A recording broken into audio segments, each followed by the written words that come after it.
When you compare yourself to other people, it's not actually about the other person. It's about what you decide that their success means about you. And once you understand that difference, you're going to see social media and yourself completely differently. There was a point in my business where I would open Facebook to make a post and then I'd end up closing it without actually posting anything at all. Not because I didn't know what to say, but because I'd seen someone else's post first that was in my industry.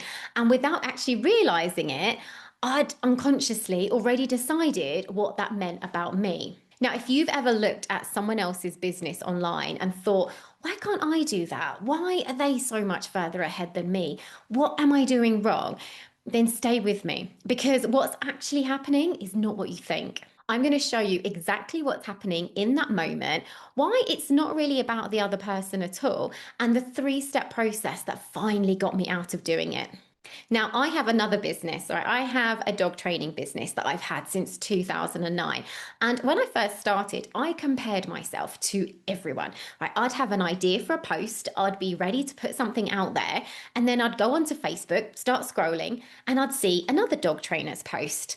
And I'd compare myself and I'd think, oh, look, she's doing that and she's doing all of that. Why aren't I doing that? And then I'd see another one and another.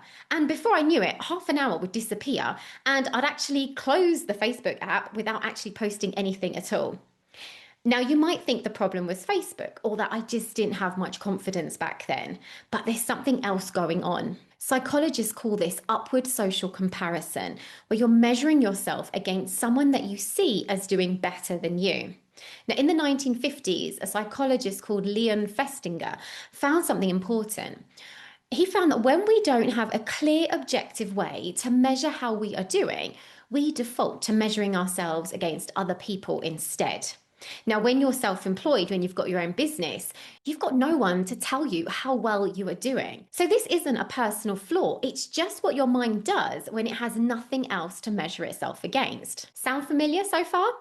Now, when I looked at another trainer and I thought, oh, she's doing so much better than me, I wasn't just making an observation about her, I was making a judgment about myself. The thought isn't really she's successful, it becomes she's successful, but what does that make me? And it gets worse because you're never actually comparing yourself to the whole other person, right? You're comparing yourself to the version that they've chosen to show you. I saw their posts, their clients, how confident they seemed, but I didn't see the posts that they wrote and deleted. I didn't see their quiet months or their doubts or what was actually happening in their bank account. I saw their output and I compared it to my internal experience. Now, that's an impossible comparison to win. And here's what that comparison actually made me do. I didn't feel jealous and just carry on with my day. It changed my behavior. I'd gone onto Facebook to become more visible. And the comparison actually made me less visible instead. Fewer people saw my business, fewer people knew what I did. And then I'd look at those quiet results, those quieter months, and I'd think, see, I'm not doing as well as everyone else, which then gave me another reason to compare myself, to feel small, to hide, to get fewer opportunities. And I'd use that as proof that I wasn't good enough. And it would just go round and round.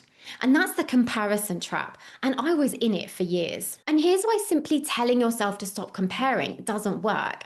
Now, there's a researcher called William Swann who studied something called self-verification. His finding was that people don't just look for information about themselves, they look for information that confirms what they already believe, even when what they believe is negative. So if some part of you already believes, I'm not good enough, your brain doesn't need much. One confident looking post from someone else is going to be more than enough evidence to support your brain's belief. And why does that belief feel so urgent to protect? Now, Dr. Naomi Eisenberger's work at UCLA scanned people's brains during social rejection and found the same regions lit up as during physical pain. So feeling like you don't measure up isn't just uncomfortable, your brain is actually treating it like an actual threat. That not enough feeling right before you talk yourself out of something that you're about to do, that's the moment to catch, not the actual scrolling, the moment right after it, where you silently agree with the feeling instead of actually questioning it. Now, it wasn't until I stopped trying to think my way out of it and actually went looking for where that belief came from that anything actually changed. And it didn't start with other dog trainers at all. It all started from childhood. A pattern of measuring myself against other people that had been laid down years before I ever had a business to run. I was praised for when I did well at school. I was criticized and compared to others when I didn't do so well.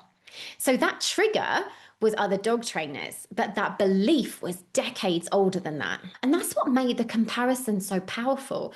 I wasn't just seeing their success, I was using it as evidence for something that I already quietly, unconsciously believed about myself. So here's exactly what I did and what I now walk founders through, because it isn't all about doing confidence affirmations, and it's not actually about scrolling less either, but there's 3 steps. Now, step 1 is catching the moment. The moment that you pull back right after seeing that post after scrolling. It's when you start thinking to yourself, oh, I'm not going to post now. That is your signal when you catch it. Now, step 2, instead of asking, am I as good as that person?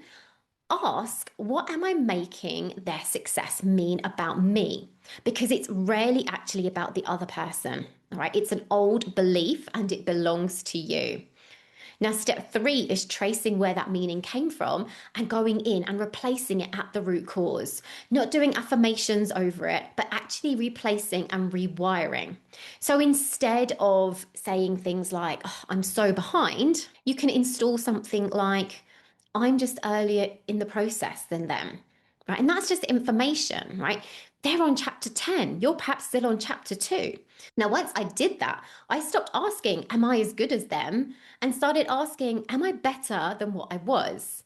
Because there'll always be someone ahead of you. There's always going to be people with more followers, more clients, a bigger business, right? You cannot win that game, but you can measure your own progress. And that's a game you're always winning something in.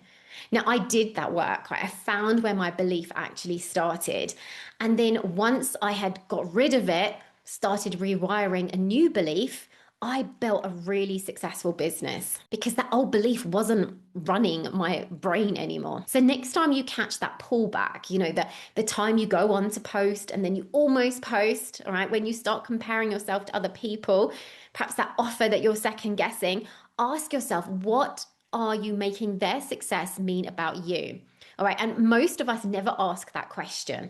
And that's what's actually costing us a huge amount in our business. Now, drop a comment and let me know what came up for you whilst you were watching this. I read every single one. And if you want to find out where that belief actually started for you and finally clear it, that's exactly what I help founders do inside my work with me. There's a link below to book a call and we can find it together. I'll see you in the next video.